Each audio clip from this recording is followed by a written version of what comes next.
In today's new car market, it's not good enough to just slap a sport badge on the back, put a bigger engine in and call it a day. No, if manufacturers really want to play the game, they have to have their own performance sub-brand, complete with its own wheels and colors and iconography, so when people see you in the traffic, they say, "Huh, it's the R." In Volkswagen's case, its most famous version of this is the Golf, which lives up there in the stratosphere with cars like the Mercedes-AMG A45. But what if you wanted all of that excitement in a more family-friendly, practical package, like, say, a mid-size SUV? Enter the first ever Tiguan R, an expansion of the R brand onto what is now Volkswagen's most popular model. Can a mid-size SUV really fulfill the R promise though? And can it match its more expensive European rivals? We're gonna find out, but before we do, remember to check out the full written review over on carsguide.com.au. And if you are watching on YouTube and you are enjoying our videos, remember to hit those like, subscribe, and bell notification icons to stay up to date with all of our latest content. Last thing before you go on, if you do want to skip ahead, here are the time codes for this video on the screen now. If you are watching on YouTube, again, they'll be in the timeline or the description below. First up, pricing and specs. The Tiguan R sits at the pointy end of the range, wearing a before on-roads cost of just under $70,000. Now that is at the tall end for the midsize SUV market, but for a performance SUV, it's actually in an interesting spot. That's because none of the Tiguan's mainstream rivals, from the Hyundai Tucson to the Toyota RAV4, offer a performance SUV in this size category, leaving the R to punch above its weight and compete with SUVs like the BMW X3 M40i, Mercedes GLC 43, as well as its relatives in the Volkswagen group, from the Audi SQ5 to the Porsche Macan. After looking at some of those six-figure price tags, suddenly our Volkswagen seems pretty good value. A lot of that value, obviously, comes from this car's drivetrain, which we will be inspecting later, but standard spec items largely mirror that of the R-Line grade below. The R does get its own body kit, enormous 21-inch alloy wheels with slim performance tyres, LED matrix headlights, keyless entry with push-start ignition, a 9.2-inch multimedia touchscreen with wireless Apple CarPlay and Android Auto connectivity, built-in nav and digital radio, a 10.25-inch digital instrument cluster, 3-zone climate control, ambient interior lighting, Napa leather interior trim, a sporty steering wheel with touch controls, an auto-dimming rear vision mirror, and importantly, all the safety tech from the rest of the range, which we'll also be looking at later. Now, if you do want a more detailed look at the rest of the Tiguan range, we actually have a video for that over at carsguide.com.au or elsewhere on our YouTube channel, so make sure to go check that out as well. The Tiguan's most recent facelift involved a mild but tasteful overhaul, and the R takes it one step further with all of its details. My only issue here is I actually think they could have done more. If anything, the R plays it a bit safe, staying away from big wings and air dams while maintaining the primo-looking pieces like those light clusters and the silver highlights which adorn other high-spec Tiguans. As a result, I think it looks a little too close to the R-Line, which sits below it. I suppose the logic here is to play it safe and keep this full-fat R grade as a bit of a sleeper which won't attract disapproving stares at the school drop-off. Inside is predictable Volkswagen, and while the Tiguan's most recent update was a mild one, it really brought the midsizer into the digital era with its big panels, fast software, and new touch-based controls. Now, as we said when this facelift of the Tiguan launched, all this digital stuff really does help to lift the ambience of the cabin. But particularly here in the R, I am a little bit disappointed by how plain it all is in here. There's no real flair to indicate to you that this is truly a special top-of-the-line Go Fast edition.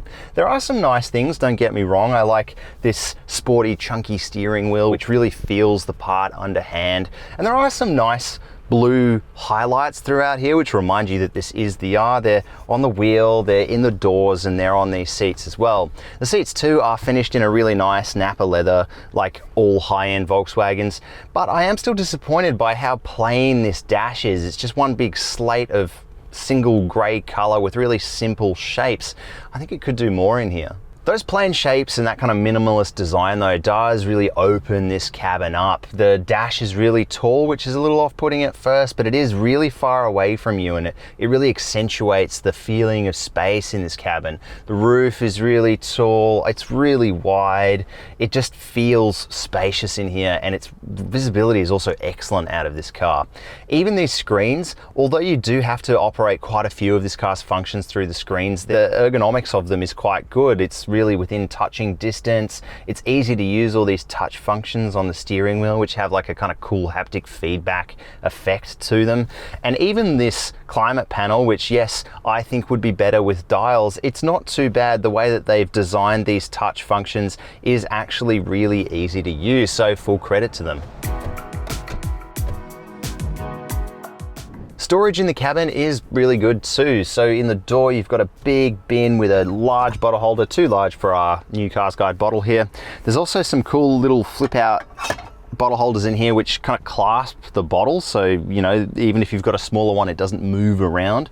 There's a storage bay under the climate unit here, which also houses your power outlets. You've got USB-C only in here, so you will need to bring a converter or have your own USB-C cables, which is worth keeping in mind. And there's also a 12-volt outlet there as well.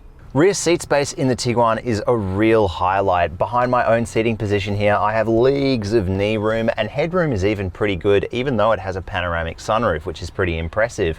It's also really wide in here, and that nice leather seat trim does continue. In terms of amenities, there are actually plenty as well. There's pockets not only down on the bottom of the seats here, but these kind of nifty ones up the top where you can put phones and tablets and all sorts of weird things in.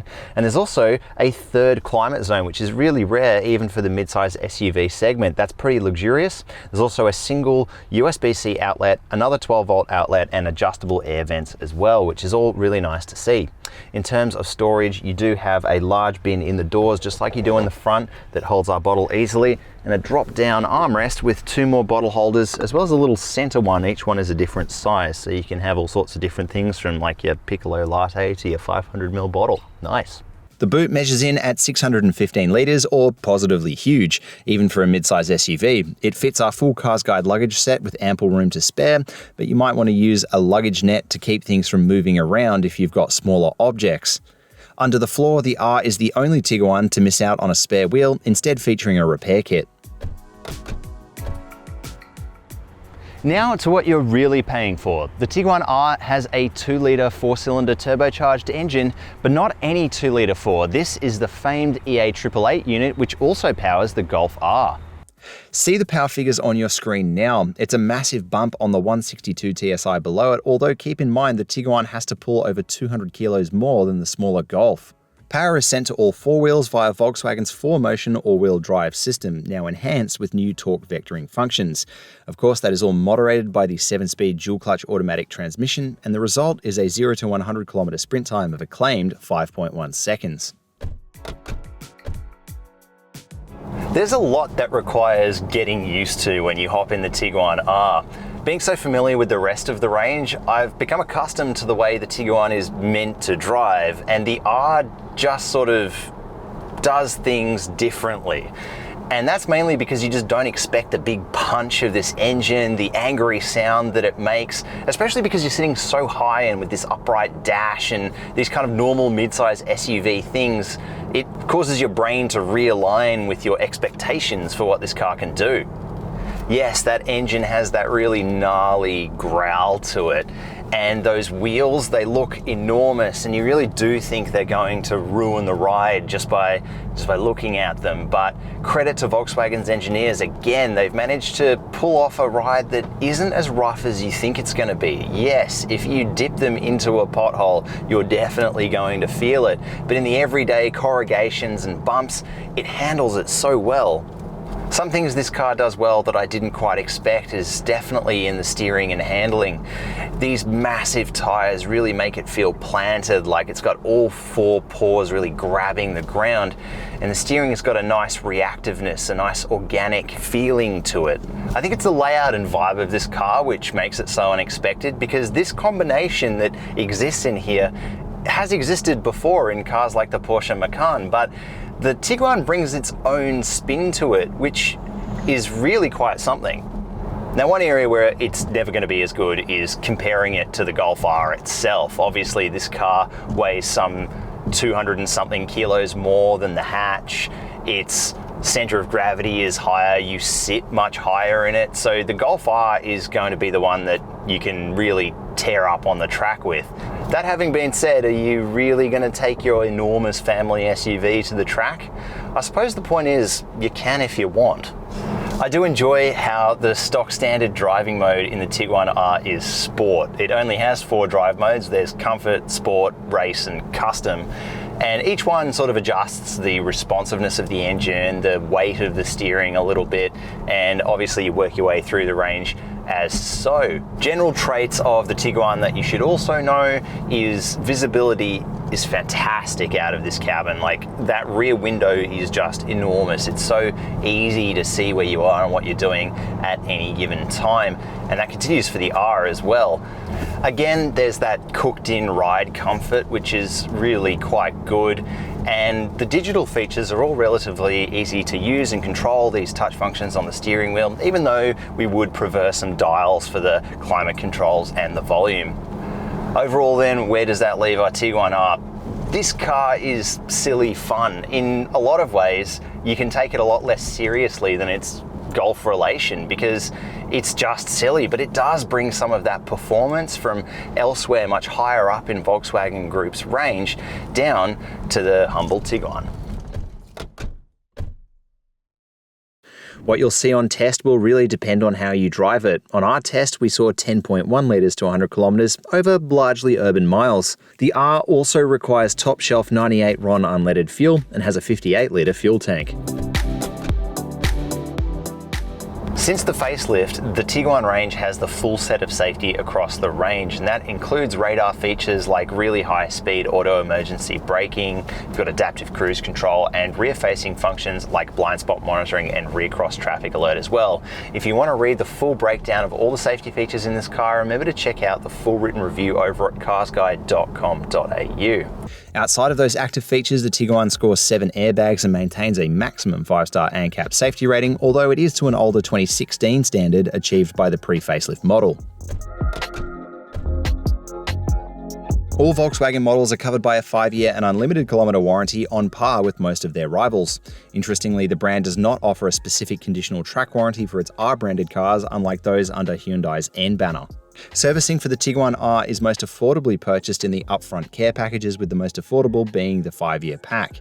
This brings servicing down to an average of $620 a year, which is high for a midsize SUV, but not for a performance car.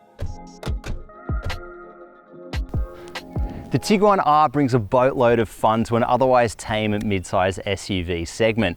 In a lot of ways, it's exactly what you'd expect. It's essentially all the good bits of a Golf R shoved into a bigger and more practical package. But then again, in a lot of ways, I think it plays it a little bit too safe.